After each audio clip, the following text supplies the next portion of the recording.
Hello and welcome to tonight's special.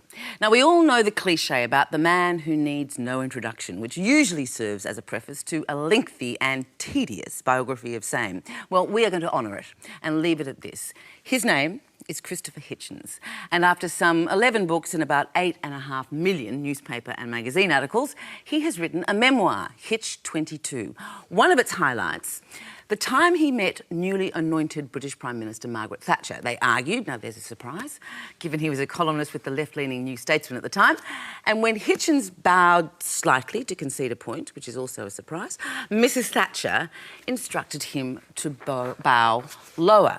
And if you, Mr Hitchens, would then take up the tale. I've marked it for you. OK. She wasn't then Prime Minister. She'd just become leader of the opposition. She was on her way. She'd become, as you say, anointed. She was the leader of the Conservative Party, and it was generally thought by a lot of commentators that she was a shrill, right-wing, suburban, unelectable housewife. This is the mise en scène. And I thought, I think she's got some oomph. I think I should check it out. So bow, Mr Hitchens. We got into an argument about Rhodesia, as it then was, Zimbabwe, and I conceded the point, even though you'll be surprised to hear this, I was right and she was wrong. She'd argued so tenaciously, I just thought, all right, I'll give you this much. Such a gentleman. And bowed. And then she said, no, no, bow lower. And no, then she trilled, much lower. By this time, a little group of interested bystanders was gathering. I again bent forward, this time much more self-consciously. Stepping around behind me, she unmasked her batteries and smote me on the rear with the parliamentary order paper that she had been rolling into a cylinder behind her back. I regained the vertical with some awkwardness. As she walked away, she looked back over her shoulder and gave an almost imperceptibly slight roll of the hip while mouthing the words, "Naughty boy." Apart from outrageous flirting, what was that about? Well, what I'd thought as I trudged back across Westminster Bridge, this was at a reception in the Rosebery Room of the House of Lords, was this woman has sexual power, which is what I'd written in the first place that got everyone to write to me at the New Statesman and say, how could you? People were so upset that they thought she was an absolute hag and bag. And I thought, no, she's got something, perfect skin, for example, beautiful eyes, lovely hair. And she understands how many beans make 5, if you follow me. And I was sure of this. And so... Sexy is what you said. Yes, sexy. in a word, you used the word. In a word. The word I was trying to avoid. No, the word I was trying to imply. And so I thought, I'm sure I've just seen something rather phenomenal. And felt it, too.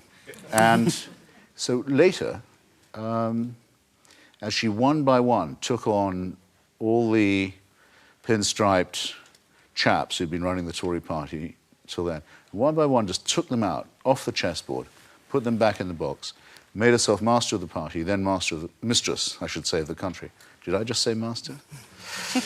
We'll get to that. OK. I asked for it. Well, anyway, I was sure and said to people, I can prove it. I'm not being clever after the event. This is a phenomenal person. She has charisma, and it's partly sexual. You also said, which I thought was intriguing, that deep down, you said, in the rodent in your viscera was that you thought, conceded that in some matters she might be right. And you were a man of the left, yeah, so you were feeling the siren call even then. Well, to give you an idea, I felt myself very identified with the left, with the workers' movement. But I knew that in the area of the economy where I worked myself, namely Fleet Street, the print and magazine and newspaper racket, craft, business, the trade unions were the most reactionary, the most corrupt, the most wasteful, and the most cynical outfit in what was already a very cynical, corrupt, wasteful business, Fleet Street. Wasn't it fun? Yeah, it was. I pity anyone who never worked in the world of Evelyn Waugh's scoop and saw old Fleet Street at its worst, you know, when the printing presses, the evening when they started to run, it was like the engine room of the Titanic and all the vans going out through the fog to tell heaps of sensational lies to an eager public. And they paid me for being part of this, and it was wonderful. But for an idealist and someone who believed in the working class and in the socialist movement, I couldn't close my eyes to the fact that the unions were like a waterfront, mobbed up lot. So I thought, well, she's right about that bit. Yeah. But it wasn't kosher to say so. But it is so interesting, and we'll come to this later, but in your mutation, your transformation... Couldn't we say evolution? I'm not a mutant. Oh, all right. Pupation, I think, is one you use at one stage. You say the sweetest things. From the left to moving to, I know you don't like the word right, but to a champion of the cause of American democracy, among others. But it started so early. Well, I had... Were you always a rat in the ranks? Well, I had one advantage and one disadvantage. One, I'd been brought up in a very bleakly conservative context. My father was an officer in the Royal Navy most of his life.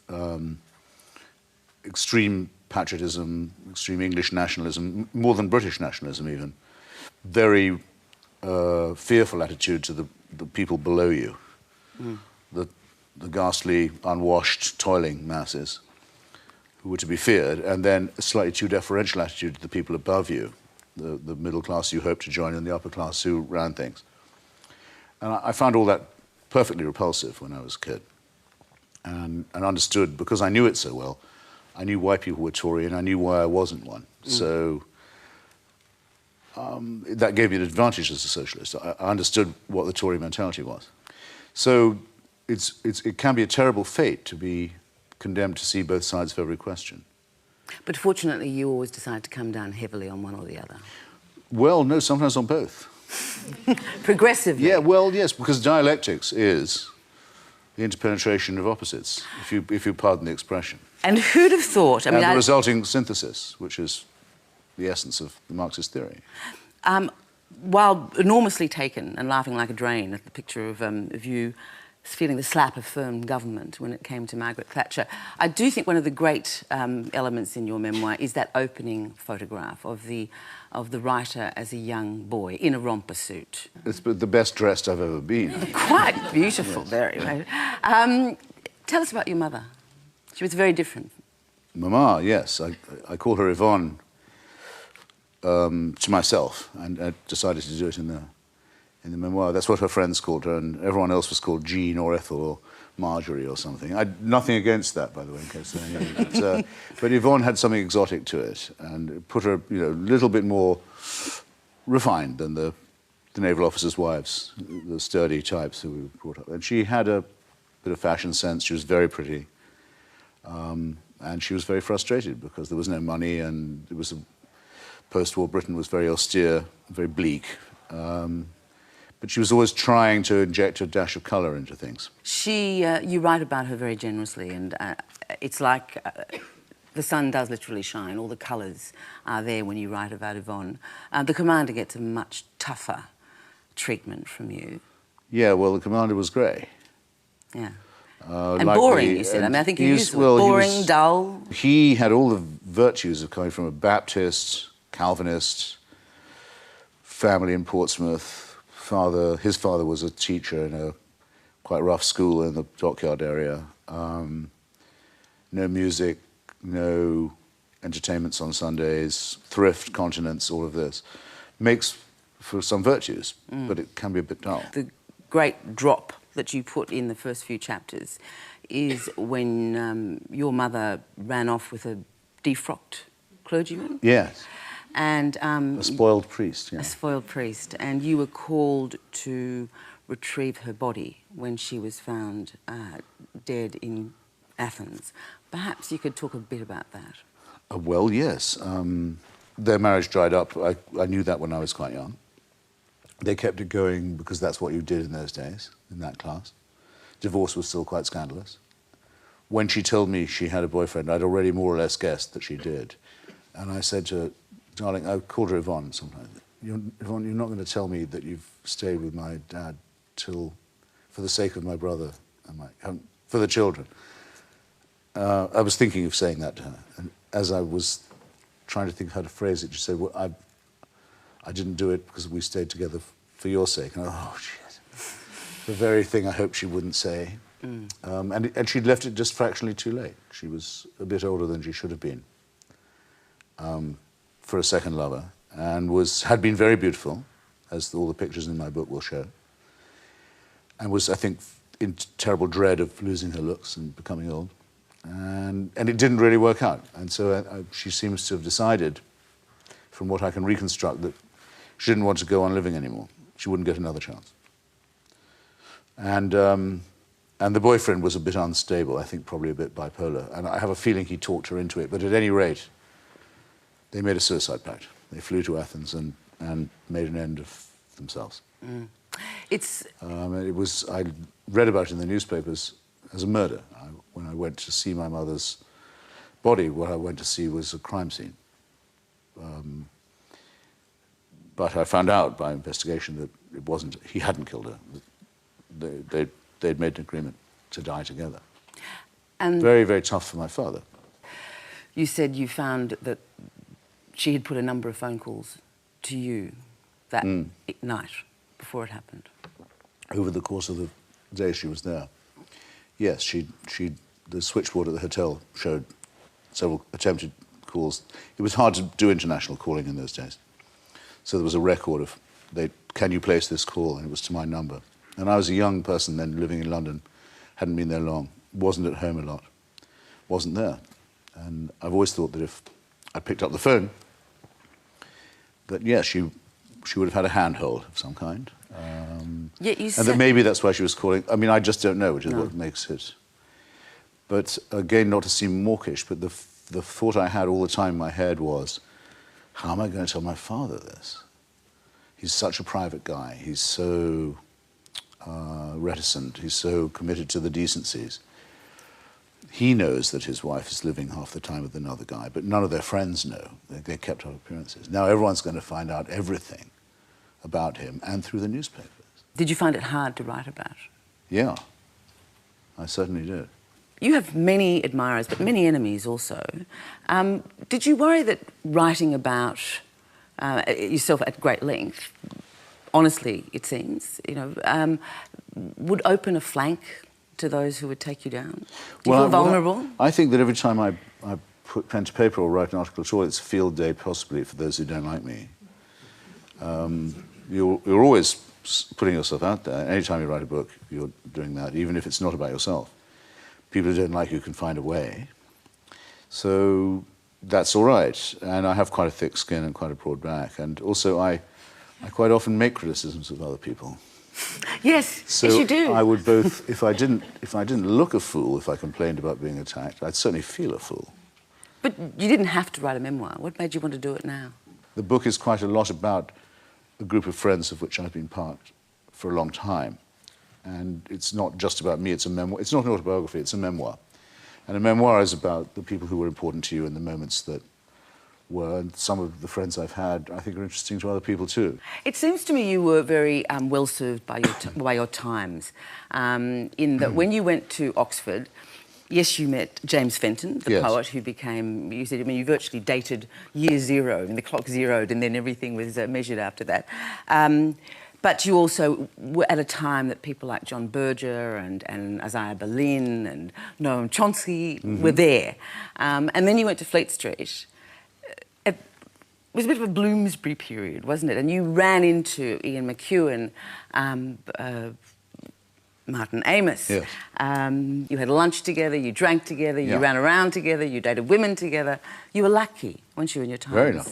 And it's become, in a way that makes me a bit uneasy, the sort of stuff of legend now, the Friday lunch. It was actually in Bloomsbury. That was pure accident. I mean, we weren't trying to emulate. You can't have a set if you set out to have one. Or a push. You can't, but it sort of occurred, yes. Conspicuously absent on a regular basis were any women. In fact, frankly, Christopher, conspicuously absent through your whole book is a powerful presence of women. Why is that? Did you guys not think it was normal that you only ever met you men? I'll tell you what I decided at the beginning, and I put a cautionary note at the front.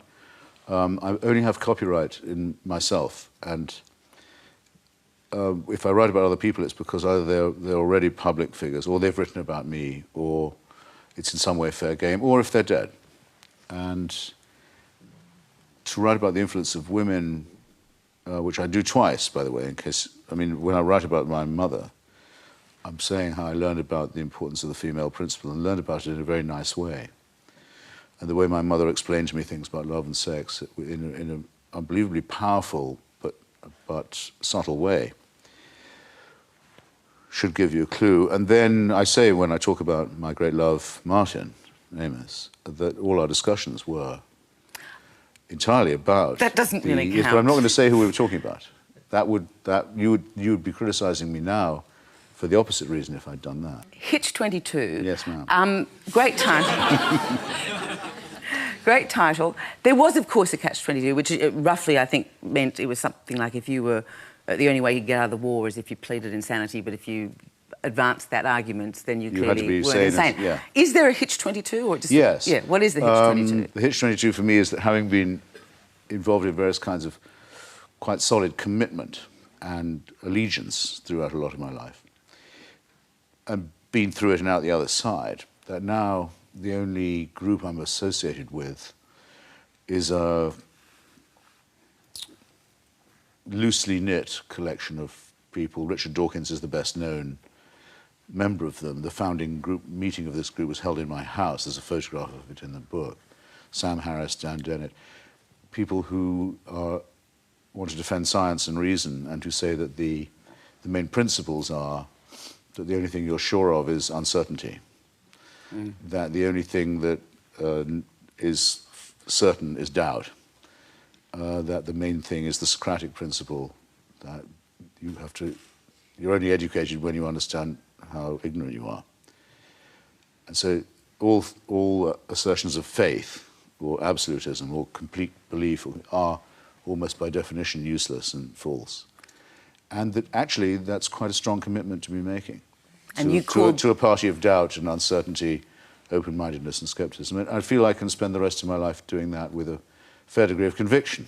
And you coined that idea as Hitch 22. Hitch 22. It's so interesting to hear you talk about doubt and rather skepticism. Conceitedly, perhaps, but I needed a title as well.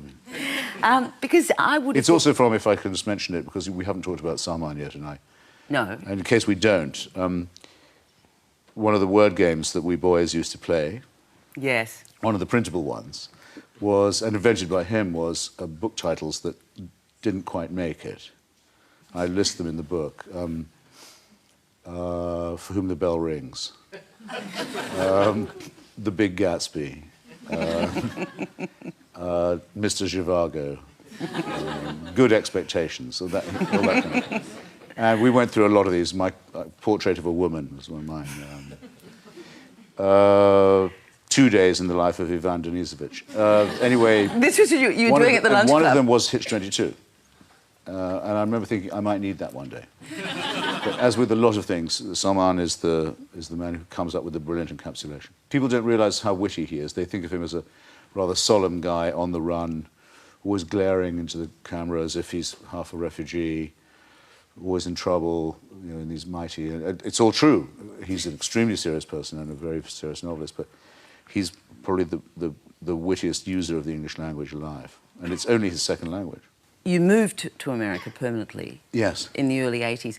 That's a huge step. Well, I say in the book that I really don't believe in the supernatural dimension and in anything like, for example, precognitive dreams or anything of this sort, but I think maybe in the unconscious you sometimes find out what you really do want. And when I was in my late teens, early years in Oxford, I began to have this dream of being in the United States. I felt very drawn to it for reasons I couldn't quite understand. And around the same time, I realized that I didn't want any other career path. All the reasons I'd gone to university, people said, well, you can become a lawyer, you can become a doctor. Why would I be wanting to do that? What would it be? I want to be a writer. Don't want to be one, need to be one. And it's taken me until roughly the time of writing the memoir to find out that those two aspirations, sub or semi or unconscious ones, were the same. That in order to improve as a writer, I had to move to America and get out of the slightly warm bath, very agreeable, but still slightly warm bath of English life. An incidental question. Why Yes. do you think it is that you prospered? I mean, you really succeeded in America. Martin was given such a tough time. You mean by Londoners? By Londoners. Oh, yeah, well, in Yes. London, no, in London there's nothing but spite and resentment towards Martin. Yeah, why? Well, they're jealous of him. You think? Oh, yeah. Everyone wishes they could be him. And they'd love him to fail. And if something goes wrong in his life, they all celebrate it. It's nauseating. I can't believe he hasn't left already. No, but the Americans welcome It's a the nasty, Londoners hated London it. can be a nasty, spiteful little village. It was that way to Salman after a bit, too. After pretending to be in solidarity with him against a theocratic terrorist and a death squad attempt and so on, they all started complaining about his security costs 10 bob that we don't want to pay. And he's been even seen going to cocktail parties when he's supposed to be in hiding, you know, as if hideous, grudging resentment. And I'm very glad I got out of that dump when I did. It didn't happen to you? No. No one's jealous of me. They're just glad to see me go. Or more likely didn't even notice I'd left. You said that you decided, long ago you said this, that you didn't have the stuff for fiction. Yes. What was the stuff you were lacking? Well, I didn't know. All I knew was that friends I did have it. Martin was one, Ian McKeown was another, Salman, Julian Barnes. I was very lucky to have these people as colleagues when I was young and friends. And all I thought was, well, whatever it is that it takes to write what they're writing, I don't have it. It took me ages to work out what it was, this X factor that I don't have. So I thought, OK, Hitchens, don't bore people with your bottom drawer fiction and poetry, keep that to yourself. Years later, it was actually in the course of a conversation with Salman that I mentioned in the book. I realized what they'd got and I didn't have, and it's music, knowledge of and appreciation of music. Doesn't mean that they have to be able to play an instrument, though they mainly can. Doesn't have to be that they're good at it, but they have some music circulating in the system, and I'm abnormally bad at music. And you think it will be ever thus? Well, I've spoken to some people who are much better literary critics than I am, and said, do you think I'm onto something with this theory? And they said, oh yes, you should go into it.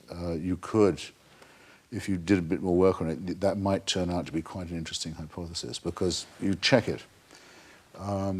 Well, Shakespeare's full of music. Shakespeare's effectively a musician. Chaucer, too. The Romantic poets, is full of music.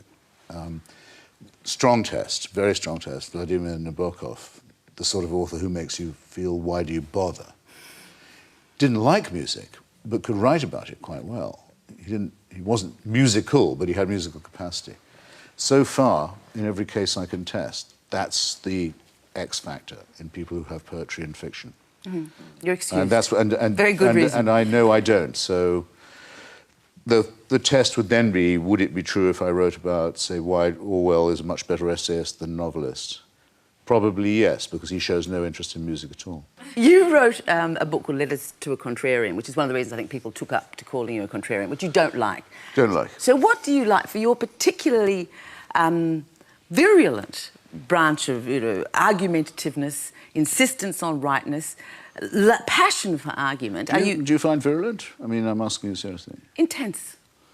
Well, to read. I mean, you're charming in person. Well, I'm trying to do it so as to improve my own style. I mean, I like arguing because you get better at it, not so that you can leave the other person in the dust begging for mercy, nice though that is. Is any and argument richly though they deserve it. Is any argument that you've lost nonetheless an argument worth having? Well, or it's a failed argument? No, I say in my confessional bit, my answer to the Proust questionnaire, that probably the weakness and the sign of my insecurity is that because I like arguing so much and because it means so much to me, I probably, in small things in private life, am bad at giving way. I don't like to lose even a tiny argument. And that may make me difficult to live with, say. Surely not. Pretty definitely, yes. Well, whatever you call oppositionist, provocateur, contrarian, is that something that you gradually moved towards, or you just jumped and that was you? No, I'm not always an oppositionist. I mean, the most trouble I've ever got into was by taking the side of the government, being, as it were, on the establishment side, as some would have called it. I would have still said on the radical side, about the decision to try and remove the Taliban and Al-Qaeda from Afghanistan. And the Ba'athist fascist regime from Iraq. I mean, at that point, I wasn't in the streets with the anti-government opposition as I had so often been. I was wishing I could advise the government on some slightly smarter tactics than the ones they actually adopted. Which has generally been described in shorthand as moving to the right, of course, becoming a neoconservative. Well, Does that annoy you? Well, people use these phrases as if they were already lurking in the keyboard. They touch the keyboard and the cliche comes into their fingers and then goes through the brain and then back onto the paper. He's sold out or he's moved to the right. It's too boring for words. You mentioned your children before. You have an adult son. You know what it's like to be the child of a dull man, a dull father. What do you think it's like to be the child of Christopher Hitchens? Rather irritating. I would think. Well, embarrassing. Probably. Well, certainly with children when they're younger, even if they don't disapprove of what their parents do, they don't particularly want to be reading about it in any paper where their schoolmates could read about it. You just don't want attention drawn to yourself. You said you weren't much of a father when they were young. No. You better now? Much. I get better as people get older. But most men are pretty hopeless when newborn bundles arrive, and they're so incredibly impressed by how women appear to know what to do, and then they think, well, I'll go off and do extra work and make some money, and they justify it in that way. Christopher, I've heard you say this. Yeah. And But now you're hearing me say it again. No, but my point would be that I think after the 70s that is actually not true. That may have been true, but I don't think that is true, that men are so less capable of dealing with children and that it's better that they go off and earn money. You know, maybe the mother could go and earn some money. Did that never occur to you? I'm not having any woman of mine go to work. You know you're going to get into trouble if you go down there. No, they don't need to work. They can if they like, but they don't have to. You are joking, No, I'm not. No, I would expect expect to take care of them. They work if you want, but you don't have to. You are the commander's son, aren't you? Yes. I am, yes. You really mean that? Sure. You don't think women should go and work? Yeah, I said they're welcome to do that. I'm thrilled if they want to. But if they don't want to, they don't have to. Is this you being ironic? Is this your famous attachment to irony? No. What's so difficult about it? It's just wrong. It's just absolutely wrong. No, they're called the gentle sex for a good reason. You want to see them. You want to see them coarsened in the coarsened in the labour market? No.